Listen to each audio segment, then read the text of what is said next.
Greetings everybody, and welcome to the BlastCast. I am Jarus, and, well, there's nobody with me today. Lightning Dragon is feeling a little under the weather, so I'll be flying solo today. Alright, so let's go ahead and get this started. First, I'd like to talk about, there was another video put out by Leonard French, I'll have the link down below, where basically he had an assessment of CIG's rebuttal to Crytek's rebuttal, and the general assessment on this was that he said that CIG had masterfully written this, and it's really not looking good for Crytek in his opinion. So check out that link below. It's about a little over 40-something minutes, give or take, but very interesting. Alright, and here's a section we haven't had in a while, the forum fireplace. Well, it appears that there's been some controversy stirred up because of something that Will Maiden said. Here's the quote. "Stolen ships, no matter how well the theft, will not be a long-term thing. You get to enjoy them for the session, but those ships will not be returning when you log back in. Stealing ships should be a short-term goal. Joyriding, piracy, or selling them for scrap, not for growing your own fleet." Now, I'm not sure if this is a long-term change to stealing ships or one initially done until the full dynamics can work out. The forums are kind of raging with pirates that are kind of upset about this situation. They view this as betrayal of their chosen gameplay style.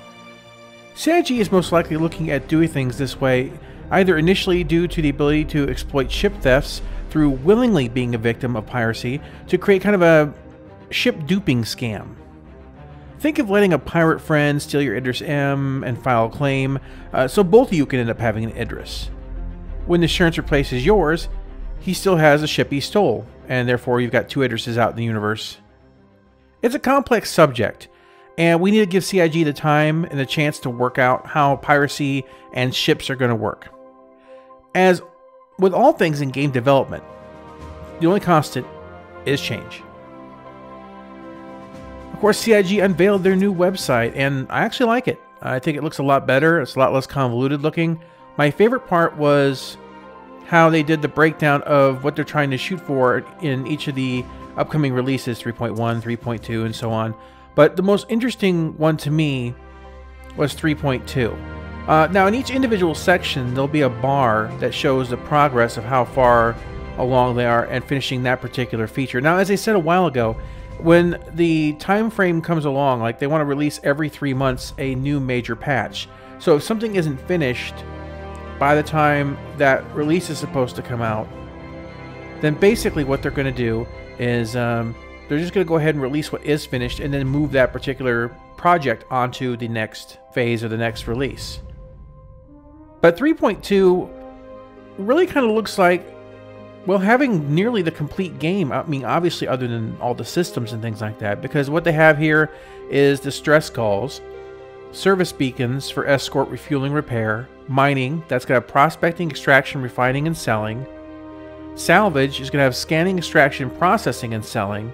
Manual repair, so you should have a repair tool. Buying and selling fuel.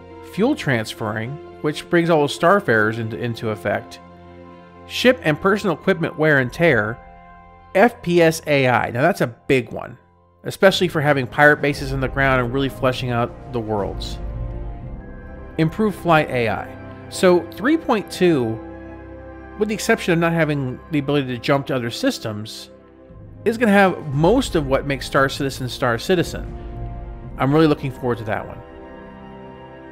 This week's Around the Verse was actually about Squadron 42 dealing with the COIL, the area they showed in the vertical slice.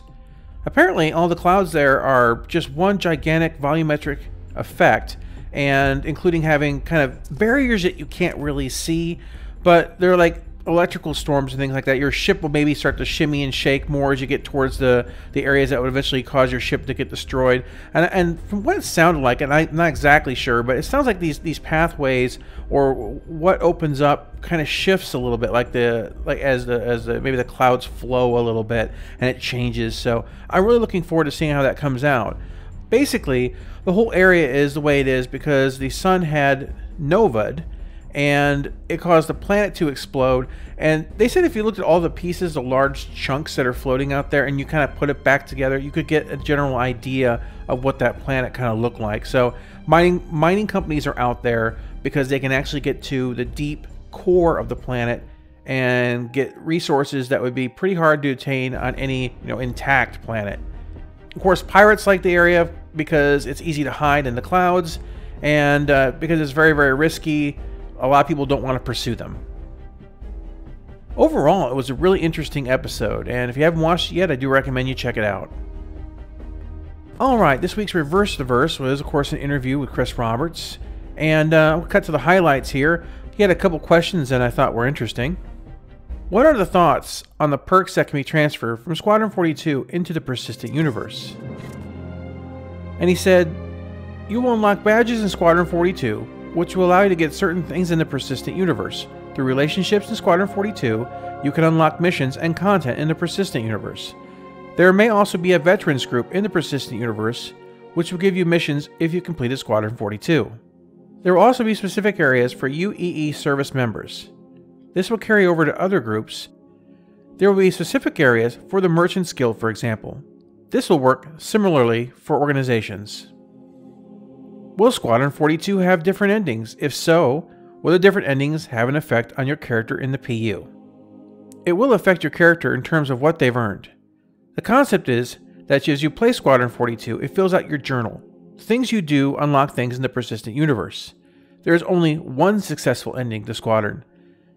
The others being dying or getting thrown in the brig. You can play Star Citizen while playing Squadron 42. As you get to certain points in Squadron, you will unlock things in the Persistent Universe. There are some optional unlocks in Squadron 42, so whether they're available to you in the PU entirely depends on whether you've unlocked them in Squadron. So that's kind of important. There's going to be a lot of things that are going to be maybe through playing different branchways or trying different things that will unlock different ships, equipment, and vehicles that we just currently haven't seen or have seen and just don't have available. And we'll get into that in just a few minutes here. Calling all devs. I'm actually really liking this show. I think this is one of their better ones. I think it's kind of straightforward and to the point. I like the fact that the community is the one who votes up the questions. So, all right. So the first question we had here was, when will we be able to play missions as a group? Of course, he started talking about sharing missions and advertising to have others help with beacons. He didn't really answer the question of when. He kind of went off into a little bit on cargo ownership, through transfer or trade, and how it helps identify stolen cargo. But he didn't really answer the question of when there. So kind of maybe because probably just frankly he doesn't know. What can you tell us about the medical side of gameplay in Star Citizen? Well, there's two major parts. You have the field medic and you have like a treatment center or hospital. Now, like if you get wounded in the game, you've obviously been using those stems to get back in. But if you take, like, for example, repeated damage to a leg, eventually the stems aren't going to work. You're going to have a fractured bone, and your character is going to be limping, consistently limping, until you can actually get to a hospital or a field treatment center and have actually really detailed medical care fix that leg. The same kind of thing works with like decompression sickness, radiation, all sorts of different things that would have to be treated specifically at a medical center, or maybe something like in a Cutlass Red or along those lines. So I'm really looking forward to seeing how that comes along. They're talking about having the field medic. Maybe the field medic is able to carry with him some equipment that would be able to treat those conditions that normal stim wouldn't be able to resolve. And that would make him a very valuable person on your team if that was the case. Alright, will MFD information be exportable to smart devices, and will we allow control to work through these devices? Alright, now as of right now, they are mostly focusing on making the current MFDs accessible and workable for all players without regards to third-party peripherals or externals. That's more important to them at the moment. I agree with that. But since people are very creative, I have no doubt if CIG doesn't do it, that, well, we've already seen examples in the past of the community doing that exact thing, so it'll happen. When is the brand new Avenger going to be in the Persistent Universe? 3.2 is the goal. Now, this one I thought was really interesting. Are we ever going to be able to melt items that we have purchased on Voyager Direct? Now, I think the way they're approaching this is really smart. See, I have some items now that either belong to a ship that can no longer equip them, or a ship that I no longer have. So, seeing how they're going to resolve this I was very impressed with the answer, and I think that it's the right way to go. So what they're doing is they're going to be moving away from Voyager Direct entirely. And they're going to be moving to an in-game equivalent. So, for example, let's say that you have all these weapons and things that you pledged for in the past, and let's just throw out a number. Let's say you have 40,000 UEC in Voyager Direct purchases. Now, those weapons will be taken off of your account, and what will happen is that they'll throw that 40,000 UEC as a constant baseline. So every time they start a new build, like they come out with 3.1 and they wipe the servers, your account will have that 40,000 plus the package. Like if you have a package that has 10,000 UEC, that will be added on top of it. So every time that they do a reset, you're not starting from scratch. You're starting with the value that you've spent in Voyager Direct and on your package, and you can move forward from there. Now why I like this is because it's not going to cost you any more to buy those weapons in game, because that's the same UEC cost. But what's great about that is that it creates a sense of flexibility. Like, I do a lot of cargo runs to make money, but the trick with the cargo runs is that you have to have enough money sometimes to buy enough inventory for your initial few runs. And having a very large starting pool of money means instead of like filling up my Avenger, I could say fill up my Starfarer, and that would make a big difference. And considering the amount of stuff that I actually have from Voyager Direct, that would probably be a pretty accurate statement of me filling up a Starfarer. So yeah, I'm absolutely down with that particular change, and I think it's a very smart way to handle it and also address the problems that I had.